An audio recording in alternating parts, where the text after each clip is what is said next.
తీర్మానం వలన మాటలు వినే ఈరోజు విద్యార్థులందరూ ఏకమై ఏలే కూర్చుని కూలేదాకా చూశారు.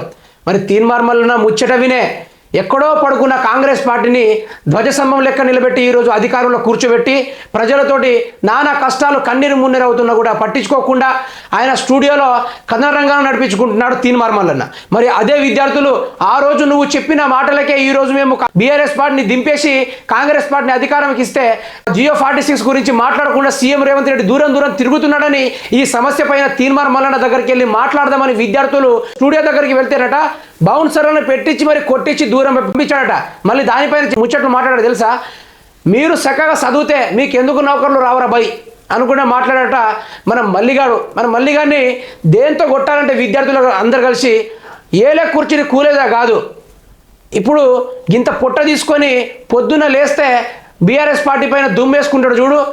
ఆ మల్లిగాడిని ఇష్టం వచ్చినట్టు బాధ్యతనే ఈరోజు తెలంగాణలో అంతో కొంత న్యాయం చేకూరుతుంది. మరి ఈరోజు ఎన్ని అన్యాయాలు జరుగుతూ ఉంటే తీర్మానం వల్ల ఒక్క ముచ్చట మాట్లాడకుండా ఏదో ముండా మోపి పెళ్ళం ఉసురు పోసుకున్నట్టుగా కేసీఆర్ చేసిండు, కేసీఆర్ ముంచిండు, వాని వల్ల ఏకమైపోయింది అనుకుంటూ ఇద్దరు ముండా మోపి పెళ్ళాలు లేక ఇటు రేవంత్ రెడ్డి గారు ఇటేమో తీర్మానం వలన ఇద్దరు ఏడుసుడే కేసీఆర్ పైన. ఈ ఏడుసుడికే ఆయన తుంటికాలు ఇరిగిపోయింది. ఇంకా ఏడితే చచ్చిపోతాడేమో బక్కబడి. మరి ఇది ఒకసారి చూద్దామనండి. తీర్మానం వలన మమ్మల్ని కేసీఆర్ మీదికి ఉసిగొల్పిండు. మరి ఉసిగొల్పి ఈరోజు ఆదుకోవాలి కదా. తీర్మానం వలన అధికారంలోకి రాగానే కొంత డబ్బులు అవ్వడగానే ఇత్తగా తిని విద్యార్థులను దగ్గర రానియకుండా వారిని కొట్టించడం ఎంతవరకు కరెక్ట్? అంటే చదువుతానంటే మీరు మీకు ఉద్యోగాలు రావురా, పోయి ఒక 2 నెలలు మా కోసం కాంగ్రెస్ ప్రభుత్వం కోసం పోయి ఓట్లు అడగండి, ఓట్లు వేపియండి, మా ప్రభుత్వం వచ్చిన తర్వాత అప్పుడు మీకు న్యాయం చేస్తాం. ఇప్పుడు ఎటుపోయినా తీర్మానం వలన ఏదో ఉద్యోగాలు రాకుంటే నా దగ్గరికి కార్డు తీసుకొని రండి సోనియమ్మని నేను నమ్ముతున్నా, నేను నమ్మితే మీరందరూ నమ్మినట్టే ఈసారి అన్ని హామీలు నెరవేరుతాయి. మరి విద్యార్థులకు ఉద్యోగాలు వస్తలేవట. జియో 46 రద్దు చేయమంటే ముఖం చాటేసుకోకుండా అక్కడ ఆంటీకి అయితే ఫుడ్ కొట్టే ఆంటీకి అయితే బాగా సపోర్ట్ ఇస్తున్నాడట. తీర్మానం వలన దీని గురించి మాట్లాడకుండా ఏం చేస్తున్నావు, ఏడ పండుకున్నావు నువ్వు? మేము అది అని చెప్పేసి ఇప్పుడు మమ్మల్ని మోసం చేస్తుండే. ఇప్పుడు కనీసం స్టూడియో కూడా రానిస్తాడు. తీర్మానం వలన బీఆర్ఎస్ పార్టీ వాళ్ళు ఎత్తి కొట్టి జైలు వేసిళ్ళు. ఇప్పుడు ఆయనకు తగ్గట్టుగా ఆయన బలాన్ని సమకూర్చుకున్నాడు. మీ ద్వారా విద్యార్థుల ద్వారా బలాన్ని సమకూర్చుకొని ఈరోజు అదే విద్యార్థుల దగ్గరకు వస్తే వాళ్ళని బౌన్సర్లను పెట్టి కొట్టిస్తున్నాడు అంటే ఇక అర్థం చేసుకోండి తీర్మానం వలన ఎటువంటి బలాన్ని సమకూర్చుకున్నాడో. ఆయన బలాన్ని సమకూర్చుకోవడానికే కాంగ్రెస్ పార్టీని లేవదీయడానికే ప్రజలందరినీ రెచ్చగొట్టిండు తీర్మానం వలన. స్టూడియో కూడా రాణిస్తలేడు.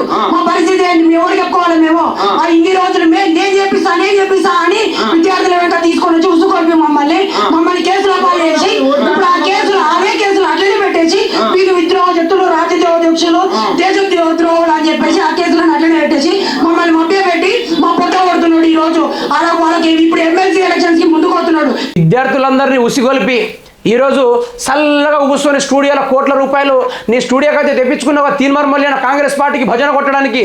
మరి విద్యార్థులు ఏడుస్తూ ఉంటే ఏడ సచ్చినావు తీర్మానం వలన? ఇది నీకు న్యాయం కాదు.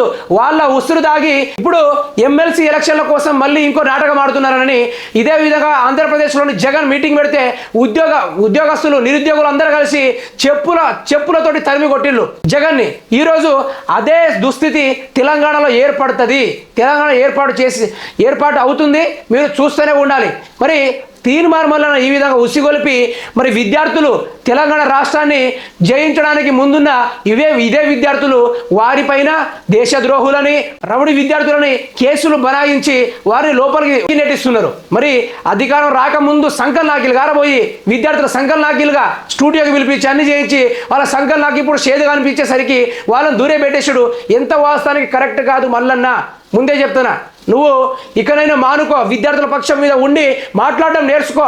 ఇక ఇన్ని రోజులు కాంగ్రెస్కు ఊడిగం చేసింది చాలు. ఎంపీ ఎలక్షన్ల కోసం ముందుకెళ్తే ఆడ విద్యార్థుల ముందుండి నిన్ను ఓడించడానికైతే ప్రయత్నం చేస్తారు మల్లన్న. ఇది మాత్రం తథ్యము. ఇక నుంచి కాంగ్రెస్ పాటు మానుకో, ప్రజల పక్షాన ఉండి మాట్లాడు. నువ్వు వచ్చింది జర్నలిస్టులుగానే ఉండు. మళ్ళీ పొలిటికల్ రంగంలో పోయి విద్యార్థుల జీవితాలతోటి, ప్రజల జీవితాలతోటి ఆట ఆడుకోవాలని చూస్తే తెలంగాణ ప్రజలు ఊరుకోరు.